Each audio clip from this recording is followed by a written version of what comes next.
Welcome to Missy's Imaginings. Today we're going to read The Lighthouse Mystery, Part 2. Marty and Jenny were shocked to find the lamp completely out. As they looked around, they could find nothing that would have caused the break. It was a mystery. If someone threw something, it should be here. I mean, right here. But there's nothing. Marty was completely confused. I thought for sure there'd be a baseball or a rock or something. But what could have made that hole? I don't know. At least Uncle Matey will be here soon. Maybe he can figure this out. Can you relight the lamp? Jenny was trying to keep her eyes on the bright side of things. No, Marty replied. Uncle Matey hasn't shown me how to yet. I hope he gets here fast. Just then they heard an awful howling. Jenny jumped. I hate getting surprised all the time. What on earth was that noise? Believe it or not, that was the wind. A dark figure was rising up out of the stairwell, and the teens spun around towards the voice to see Uncle Matey emerge. What seems to be going on up here? Both the twins started speaking at once. Their uncle threw up his hands. Wait a minute, one at a time. Now, young Marty, what happened? Marty told the whole story. Well, let's have a look-see. Yep, as I thought. That old window had a small crack in it.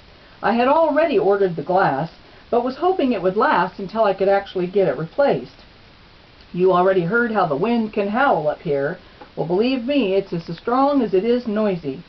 Once the window is compromised, the wind can suck the flame right out of that lamp.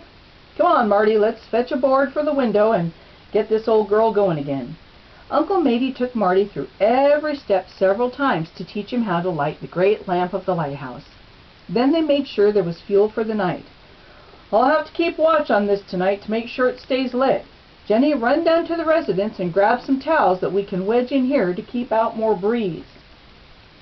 When Jenny returned with the towels, she also remembered to give Uncle Matey the messages about the incoming storm. She agreed with him when he said, I think it's hitting early. It took quite a wind to blow through that window. I'll go into town tomorrow and see if I can get the new glass early. Can you two be here right after school? Both answered energetically. They loved being able to help and hoped that they might be able to continue even after the prearranged prize trial period. Each had learned so much, and they already developed quite a regard for their new instructor. That night at home, Marty and Jenny went over all that had happened. I was just so relieved to have Uncle Matey confirm that the break was due to the wind. I would hate to think that someone would actually vandalize the lighthouse. Jenny was sincere about that. She always wanted to believe the best about people.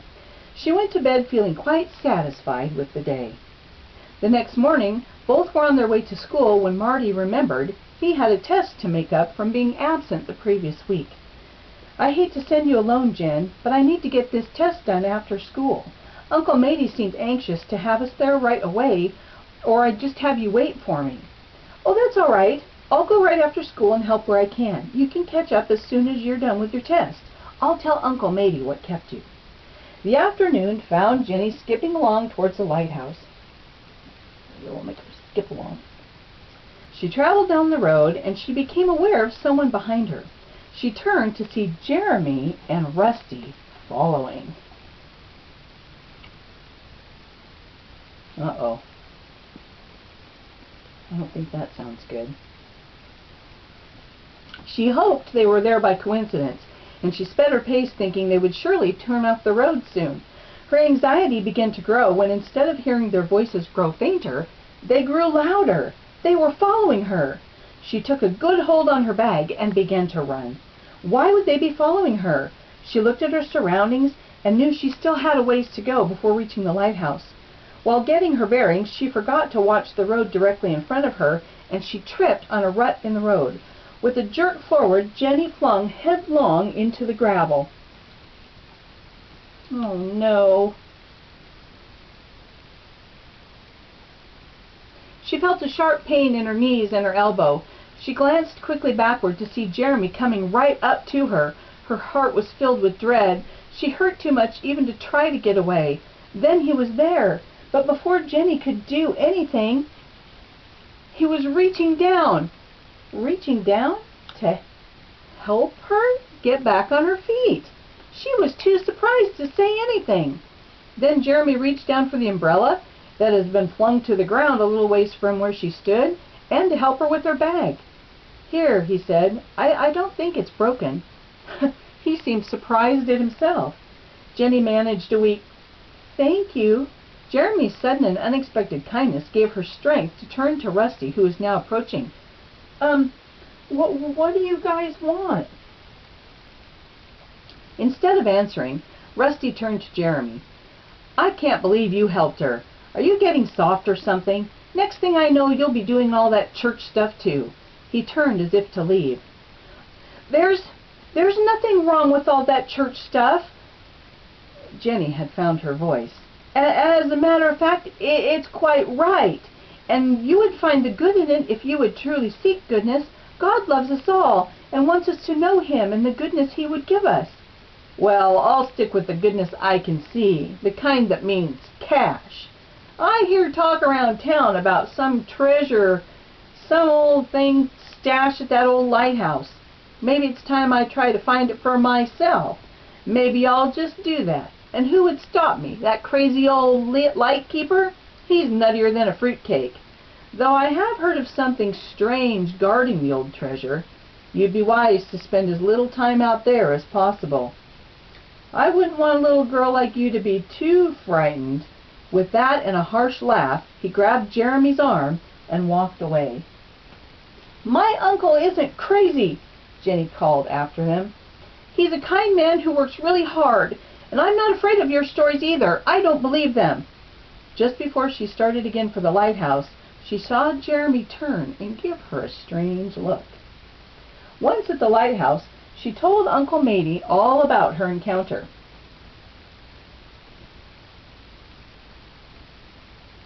He listened intently to every word. "Those boys. I don't understand why some people like to stir up trouble. Now let's see to those knees. You're pretty banged up. I have a well-equipped first aid kit under the counter in the bathroom. Go in and use whatever you need. Since those boys slowed you up so much, young Marty should be here soon also, and we'll get to work. The rain's starting up again, but I think we can still get quite a bit done today. Now, go fix up those scrapes, and I'll get some hot tea and cocoa for you and your brother."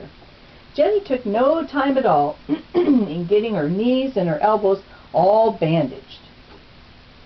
There we go.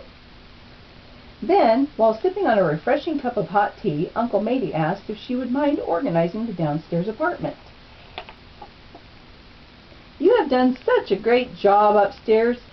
You could probably think of a better way to organize the kitchen, and you can feel free to move the furniture about as well. If all these new businessmen are going to be coming and going, I'd like this place to be a little more spruced up. Just make a list of items you would need to make the place more hospitable. I'm going to go up and check on the lamp. When Marty comes, send him up to me. After I get him started, I'll head for town to pick up that window." Jenny began shuffling things about in the kitchen. After getting all the dishes done, she had a better idea of what she had to work with. Soon she began to have a flood of good decorating ideas to run by the caretaker. But first, she'd better write it all down so she wouldn't forget anything.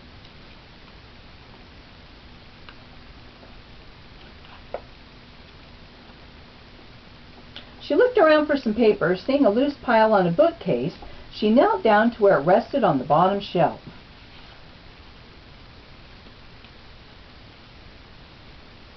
As she rummaged through to find a blank sheet of paper, her eyes fell upon a strange old chest tucked away in the back corner of the shelf behind some books. Carefully, she drew it out. It was made of dark wood, polished with time and wear. The metal strappings was dented but shiny.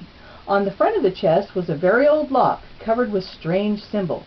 Could this be the treasure that Rusty spoke of? Silently, she placed it back behind the books and thought of what might be locked away inside. Just as Jenny pushed the chest back into place, she heard Marty come in through the door. "Jenny! Hey, Jen! I'm here!"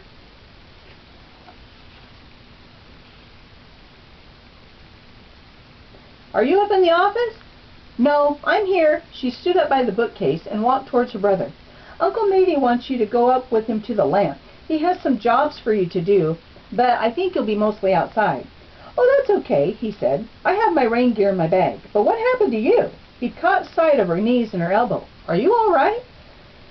"Yes, I was on my way here when she was interrupted by Uncle Matey coming down the stairs.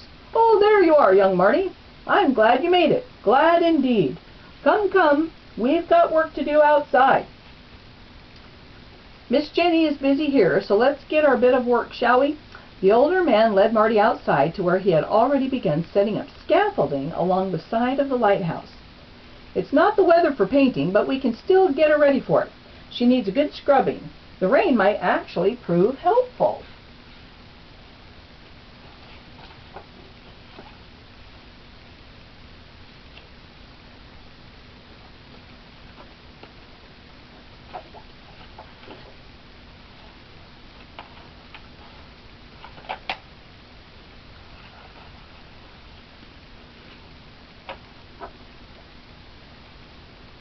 Marty was curious.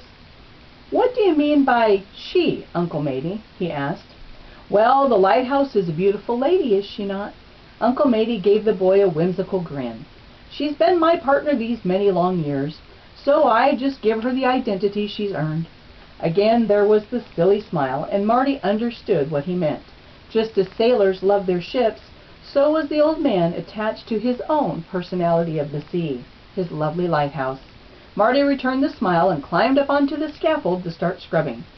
The hardest part of the job was not the actual cleaning, but the work of adjusting the scaffold when he needed to go higher or lower. Each time he would slowly work the ropes as the planking swayed back and forth.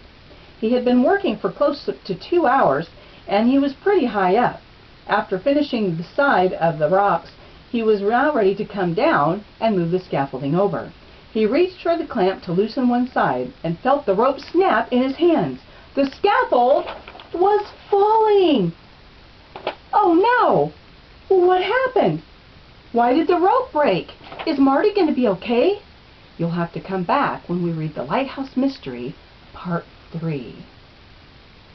If you've enjoyed this rendition of The Lighthouse Mystery, feel free to go ahead and go to my website, missie'simaginings.com, and there you can find the CD where you'll be able to print out the entire story, all 4 parts, all the characters in full color or black and white, as well as a paper bag puppet that students can make and color and have a craft that they can take home to remember the Lighthouse Mystery.